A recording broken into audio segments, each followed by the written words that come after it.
아마 오늘 예배가 제일 은혜로울 거예요. 왜냐? 엄청 짧거든요. 오늘 짧게 딱 끝내고 얘기한 대로 성경 퀴즈를 하려고. 여러분, 우리가 조금 번거로우시겠지만 마태복음 6장을 한번 펴보세요. 마태복음 6장. 그리고 거기서 몇 절만 읽어보고 오늘 말씀을 좀 드리려고 합니다. 자, 마태복음 6장 26절부터 31절까지입니다. 찾으셨습니까?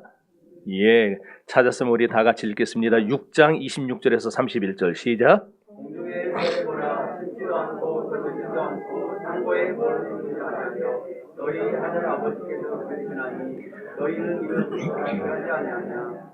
너희 중에 누가 염려함으로 커피를 한 잔이라도 더할 수 있겠느냐. 또 너희가 어찌 의를 위하여 염려하느냐. 그들의 백합화가 어떻게 자라는가 생각하여 보라. 수고도 아니하고 시장도 아니하느니라. 그러나 너희에게 말하노니 모든 영광으로도 이룬 것이 육복만 하지 못하느니라. 오늘 이따가 내 아버지의 반드시는 그래서도 하나님이 이렇게 있으신 것을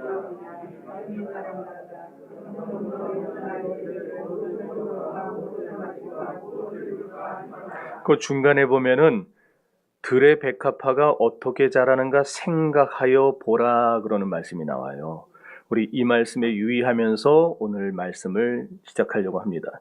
여러분, 사람은 누구나 어려운 환경과 상황을 만날 수 있어요. 하지만 위기에 직면했을 때 생각을 어떻게 먹느냐에 따라서 결과는 판이하게 달라지기도 합니다. 그래서 19세기 미국의 철학자 윌리엄 제임스가 이런 말을 했어요. 생각이 바뀌면 행동이 바뀌고, 행동이 바뀌면 습관이 바뀌고, 습관이 바뀌면 인격이 바뀌고, 인격이 바뀌면 운명이 바뀐다. 결국 우리의 생각이 모든 일에 기저에 있다는 것이죠. 여러분이 오늘 어떤 생각을 가지느냐에 따라서 여러분의 삶이 앞으로 얼마든지 변할 수 있다는 것입니다. 심지어 역사를 움직이는 커다란 힘도 바로 이렇게 생각에서 비롯되어 왔어요. 여러분, 좀 오래전 일인데 시장 조사를 위해서 미국의 큰 신발 회사에서 아프리카에 사원 두 사람을 급파를 했습니다. 한번 아프리카에 우리가 신발을 팔아먹을 수 있겠냐 조사를 좀 하라는 거예요. 그래서 6개월간 시장 조사를 철저하게 하고 나서 둘 다 본사로 보고서를 보냈는데 한 사람의 보고서에 이런 내용이 적혀 있었어요. 아프리카 사람들은 아무도 신발을 신지 않기 때문에 시장성이 제로입니다. 여기서 사업하면 망합니다. 이렇게 보냈어요. 근데 다른 한 사람은 이런 보고서를 보냅니다. 아프리카에서는 지금껏 아무도 신발을 신어본 사람이 없기 때문에 엄청난 잠재력을 지닌 시장이라고 생각합니다. 여기서 사업하면 우리는 대박 터뜨립니다. 이렇게 보낸 거예요. 회사가 누구의 말을 들었을까요? 두 번째, 그것도 모험이죠, 회사도. 그런데 두 번째 사람의 말을 듣고 투자해가지고 대박을 쳤어요. 똑같은 상황과 환경을 바라보더라도 어떻게 생각하느냐에 따라서 다른 결과를 낳을 수 있다는 얘기죠. 여러분, 사람은 연약합니다. 그러나 생각하는 사람은 강합니다. 여러분이 왜 생각하는 사람이 강하냐? 하나님이 그 사람의 생각대로 허락하신다고 말씀하셨기 때문입니다. 오늘 우리가 하나님 안에서 그냥 아무 생각, 그런 거 얘기하는 게 아니라 믿음으로 우리가 꿈을 꾸며 그리고 하나님의 말씀대로 이루어질 것을 믿으며 우리가 생각하면 하나님은 그 믿음대로 역사하십니다. 교회도 마찬가지고 개인도 마찬가지고. 그래서 에베소서 3장 20절 보면 바울 사도가 이렇게 말합니다. 나의 생각하는 것과 내가 간구하는 모든 것에 하나님께서 넘치도록 부어주실 것이다. 바울은 그 말씀을 체험하면서 살았죠. 오늘 여기 있는 저와 여러분들도 이 말씀 그대로 체험하며 살 수 있기를 바랍니다. 여러분의 생각대로 하나님이 역사하시고 생각대로 응답하시는 은혜가 있기를 주의 이름으로 축원합니다. 할 수 없다는 생각은 내버리세요. 이 시간에. 이거 딱 꽉 짜가지고 확 던져버리세요. 쓰레기통에다가. 다시 꺼내가지 말고. 긍정적인 생각. 내게 능력 주시는 하나님 안에서 모든 걸 할 수 있다는 믿음의 생각을 가지시길 바랍니다. 그럼 그 생각이 여러분에게 큰 자산이 될 거예요. 사람에게는 두 가지 생각이 존재합니다. 하나는 합리적인 생각이고 또 하나는 영적인 생각입니다. 합리적인 생각을 하는 사람들은요, 모든 걸 합리적으로 해요. 또 계산적으로 합니다. 그래서 그 나온 결과에 따라서 움직이죠. 그러나 영적으로 생각하는 사람은 창조적인 생각을 가지고 미래를 위해 향해서 진취적으로 행동합니다. 그러므로 똑같은 사람일지라도 어떻게 생각하느냐에 따라 전혀 다른 삶을 경험하게 되는 겁니다. 오늘 본문을 통해서 우리가 살펴보려고 하는 교훈이 바로 그 내용이에요. 6월절이 가까운 시기에 예수님이 벳세다 광야에서 수많은 사람들에게 말씀을 가르치시고 병을 고쳐주세요. 어느새 시간이 막 흘러가지고 사흘째가 됐습니다. 말씀을 듣느라 오랫동안 굶주린 사람들을 보니까 예수님이 불쌍한 마음이 듭니다. 그래서 옆에 있는 빌립에게 묻는 거예요.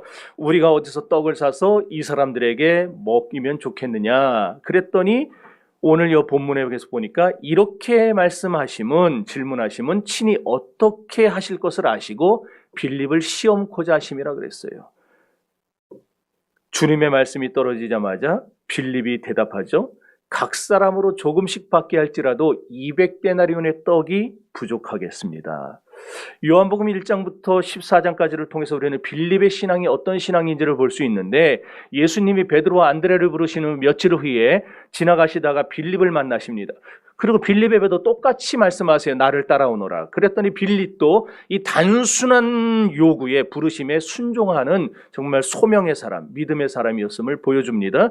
뿐만 아니라 친구 나다나엘에게 찾아가서 분명한 확신을 가지고 예수님을 소개까지 했어요. 요한복음 1장 45절에 보면은 빌립이 나다나엘을 찾아 이르되 모세가 율법에 기록하였고 여러 선지자가 기록한 그 일을 우리가 만났으니 요셉의 아들 나사렛 예수니라. 나다나엘이 빌립의 말을 듣고 나사렛에서 무슨 선한 것이 나겠느냐라고 부정적인 반응을 보였어도 빌립은 굴하지 않습니다. 와 보라. 와서 네가 직접 보면 될 거 아니냐. 그 빌립을 강권하기까지 했어요. 요한복음 14장 8절에 보면 빌립은 또한 영적인 것을 체험하는 것을 갈망하던 사람이었어요. 게다가 이방인을 개처럼 취급하는 당시의 시대적 상황에도 불구하고 헬라 사람들에게 예수님을 소개했어요. 그리고 그 사람들 예수님께 데려왔어요. 데려와서 예수님에게 앉혀놓고 말씀을 듣게 하고 정말 복음을 전할 정도로 구령의 열정을 가진 사람이 빌립이었어요. 그런데 이렇게 좋은 빌립에게도 어떤 생각이 있었다는 거예요? 합리적인 생각, 계산적인 생각이 있었다는 거예요. 그래서 예수님이 말씀하실 때 빠르게 계산을 한 겁니다. 야, 여기 있는 이 사람들 이거 다 먹이려면 돈이 얼마가 있어야 될 것인가? 이 사람들을 아무리 우리가 가진 돈으로 먹인다 해도 200데나리온, 어이구, 그걸 어디서 구할 건가? 오늘날 신자들 중에도 빌립과 같은 사람이 있어요. 신앙생활도 열심히 하고 믿음도 좋은 것 같은데 현실의 문제에 직면하게 되면 마음속에 합리적이고 계산적인 생각이 먼저 들어옵니다. 아, 이거 할 수 있을까? 이거 될까? 가능할까? 이거 내 능력으로 할 수 있을까? 이거 우리 교회가 해낼 수 있을까? 자꾸 이성적으로 판단하면서 안 된다, 불가능하다 이러면서 포기해버려요. 이게 뭐와 같느냐? 불신앙이에요. 왜 불신앙인가? 우리가 믿는 하나님은 어떤 하나님입니까? 전지전능하신 하나님 아니에요. 모든 걸 다 하시고 모든 걸 다 할 수 있는 하나님이라고 말은 그렇게 하는데 막상 문제 부딪히면 이게 될까? 이게 할 수 있을까? 하나님의 능력을 의심하는 겁니다. 여러분, 에리 프롬이라고 하는 심리학자는 생산적인 생각을 하는 사람이 건강한 사람이라고 말했어요. 그런데 빌립의 생각은 생산적인 생각이 아니에요. 계산적인 생각이었지. 소극적인 생각이었고 합리적인 생각이었지. 이걸 한마디로 하면 빌립의 신앙은 어떤 신앙이었냐? 병든 신앙이었어요. 다 괜찮아 보였는데 실제로는 예수님의 능력에 대해서 의심하고 있던 병든 신앙이었다라는 거예요. 오늘 저와 여러분들은 어떤 신앙을 가지고 살 겁니까? 하나님의 능력을 의심하며 사시겠습니까? 아니면 주님은 모든 걸 하실 수 있다라는 정말 확신을 가지고 믿음의 신앙을 해나가시겠습니까? 우리가 어디서 떡을 사서 이 사람들로 먹게 하겠느냐? 우리 성경이 이렇게 번역을 해놓으니까 예수님이 참 그 질문의 핵심이 뭔지를 파악하기 힘들지만 원문에 보면은 뭐냐면은 너는 빌립의 믿음을 책망하는 거예요. 너는 많은 떡을 사야 이 사람들을 먹일 수 있다고 생각하냐? 내가 누구냐? 물고기 2마리, 떡 5개로 5,000명을 먹이고 12광주를 남긴 사람 아니냐? 또 물고기 2마리, 떡 7개 가지고 4,000명을 먹이고 7바구니를 남긴 그런 내가 아니냐? 내가 할 수 있는데 왜 네가 앞장서 가지고 안 된다라고 하고 할 수 없다고 하고 이거는 도저히 우리가 해낼 수 없는 거라고 부정적으로 생각하고 포기하느냐. 빌립의 편협적인 생각에 예수님이 도전을 하시는 거예요. 여러분, 우리가 살아가는 이 시대 너무나 합리적인 시대입니다. 그래서 만사를 합리적으로 사고하고 만사를 합리적으로 처리합니다. 그러나 아무리 합리적인 것이 대세라 하는 시대라도 저와 여러분들은 합리의 틀을 벗어나야 됩니다. 신앙을 한다 그러면, 하나님을 믿는다 그러면 우리는 합리가 아니라 믿음의 영역에서 생각하고 믿음의 영역에서 행동할 수 있어야 돼요. 왜? 우리가 자꾸 합리적인 생각을 하고 합리적인 틀을 벗어나지 못하면 주님의 역사를 체험할 수 없기 때문에 그렇습니다. 하나님의 역사는 다 초자연적인 역사지. 우리가 할 수 없다고 생각할 때 하나님의 역사가 시작되는 것이지, 우리가 할 수 있는데 하나님 역사 안 해요. 왜? 우리도 얼마든지 할 수 있으니까. 그러나 내가 할 수 없으니까, 우리의 힘으로 도저히 안 되니까 하나님은 그제서야 그러면 내가 해주겠다, 내가 널 도와주리, 이 말씀을 하시는 거예요. 여러분, 10명의 정탐꾼들 얼마나 합리적인 생각을 가졌습니까? 그들의 결론이 뭐예요? 저 사람들은 거인이고 우리는 메뚜기라는 거예요. 우리 성경에 메뚜기라 되어 있는데 그 뒤에 나온 갈렙의 말하고 똑같은 단어로 쓰였어요. 우리가 저들의 밥이다, 그렇게 되어 있어요. 10명의 정탐꾼은 저 사람들이 얼마나 큰지 싸워봐야 안 된다라는 거예요. 우리가 저 사람들의 밥밖에 안 된다라는 거예요. 해봐야 안 되니까 힘 빼지 말고 포기하자. 맞는 말이죠. 그건 정말로 합리적인 말입니다. 무기도 변변찮고 싸움의 경험도 없고 그런 사람들이 키는 월등히 큰 거인족하고 싸우면 어떻게 이기겠어요? 못 이겨요. 오늘날 우리들도 다 그렇게 생각하잖아요. 좋은 대학 나오고 좋은 부모 밑에서 살고 유학 갔다 오고 돈 많고 이런 사람들하고 어떻게 내가 경쟁이 되느냐, 그런 말들을 하잖아요. 그런데 하나님은 우리가 하나만 알고 둘은 모르는 게, 하나님이 우리에게 듣고 싶어 하시는 말은요, 맞는 말이 아니에요. 왜냐면 하나님이 언제나 맞으시기 때문에 우리의 말을 하나님은 맞는 말이냐 틀린 말이냐 그런 거를 듣고 싶어 하질 않아요. 하나님이 듣고 싶어 하는 말은 믿음의 말입니다. 내가 믿음으로 반응하느냐 아니면 불신앙으로 반응하느냐, 그거예요. 결국 어떻게 됩니까? 10명의 정탐꾼들은요,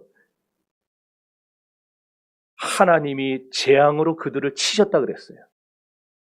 그러나 두 사람, 여호수아와 갈렙은 하나님의 시각으로 보죠. 10명의 정탐꾼하고 정반대 얘기를 합니다. 메뚜기는 무슨 개뿔, 그들이 우리의 밥이라 그러는 거예요. 그들이 우리의 밥이라. 여호수아와 갈렙은 약속의 땅에 들어간 반면에 10명의 정탐꾼은 광야에서 죽음합니다. 어떤 상황 속에서도 하나님이 우리를 도우시고 건지신다는 사실을 여러분들 의지하시고 믿으시기를 바랍니다. 합리적인 생각 필요할 때도 있지만, 그러나 신앙의 세계에서는 합리적인 생각이 중요한 게 아닙니다. 믿음의 생각입니다. 할 수 있다는 생각. 그러니까 내가 하는 거 아니잖아요. 내 힘으로 하라는 얘기 아니에요. 내 힘으로 하면은 될 것도 안 돼요. 하나님이 주시는 힘으로 하라는 거예요. 그래서 교회는 모이면 기도하고 모이면 서로 사랑하고 아껴주고 그러면서 이 안에서 기도의 힘으로 서로 하나 돼가지고 하나님의 역사를 하나씩 하나씩 이루어가는 겁니다. 우리 교회는 돈으로 일하는 거 아니에요. 사람으로 일하는 거 아니에요. 교회는 하나님의 능력으로 일하고 하나님의 은혜로 일하는 겁니다. 정신교회가 일을 해나가다 보면은 그렇게 할 수도 있죠. 그럴 땐 맨 뒤에 앉으면 좋은데 우리 교회 형편에 가당키나 하냐고 막 그런 생각이 들 때도 있을 거예요. 아, 우리 교회 수준에 할 수 있겠느냐, 어렵다. 그러나 여러분 오늘 이 말씀을 꼭 기억하시고 앞으로 그런 일이 닥칠 때 계산하지 마세요. 아들을 번제물로 바쳐야 될 절체절명의 순간에 아브라함은 하나님을 의지하고 모리아산으로 갔어요. 그랬더니 이미 하나님은 아브라함을 위해서 수양 한 마리를 준비해 놓고 계셨어요. 모든 것은 하나님이 준비하실 겁니다. 우리에게 필요한 건 믿음이에요. 하나님의 역사가 내 삶 속에 일어날 수 있도록 나는 믿음의 군불만 떼면 되는 겁니다. 여러분의 마음속에 자리 잡고 있는 온갖 부정적인 생각들 이 시간에 털어버리시기를 바라요. 그래서 오늘 11절에 이런 말씀이 나와요. 11절 읽어봅니다. 시작. 예수께서 떡을 가져 축사하신 후에 앉아있는 자들에게 나눠주시고 물고기도 그렇게 그들의 원대로 주시고. 얼마나 기가 막힙니까? 여기 보니까 예수님이 떡을 가져 축사하셨다. 축사라는 말은 축복하셨다라는 거예요. 축복 기도를 하고 나니까 결과가 어떻게 돼요? 떡도 물고기도 그들의 원대로 주셨다. 따라합시다. 원대로 주셨다. 원대로 주셨다. 이런 복을 여러분 받기를 바랍니다. 네. 얼마나 기가 막히면 가슴이 뛰지 않아요? 원대로 주셨다. 여러분이 꿈꾸는 대로 하나님이 주신다라는 거예요. 하나님이 축복하시면요, 아무리 부족하고 모자라도 할 수 있어요. 채워져요. 네. 그러니까 부정적인 생각, 계산적인 생각 어떻게 하라고요? 던져버리세요. 이따 나갈 때 다시 이렇게 챙겨가지고 가지 마시고 여기다 버리고 그냥 가세요. 네. 그리고 한 주간 동안 세상에서 살 때에 여러분들 얼마나 또 많은 어려움이 여러분에게 오겠습니까? 그때마다 오늘의 말씀을 기억하면서 하나님은 할 수 있다고 믿으세요. 하나님이 나에게 능력을 주실 거라고 믿으세요. 믿는 자에게 하나님은 놀라운 기적을 체험케 하실 겁니다. 원대로 주실 겁니다. 합리적인 사고, 계산적인 사고의 틀을 깨버리시고 하나님의 능력을 체험하는 놀라운 축복의 삶을 사시기를 주님의 이름으로 축원합니다. 기도합시다. 이 시간 기도할 때에 은혜와 사랑이 풍성하신 하나님 아버지, 합리적인 생각, 계산적인 생각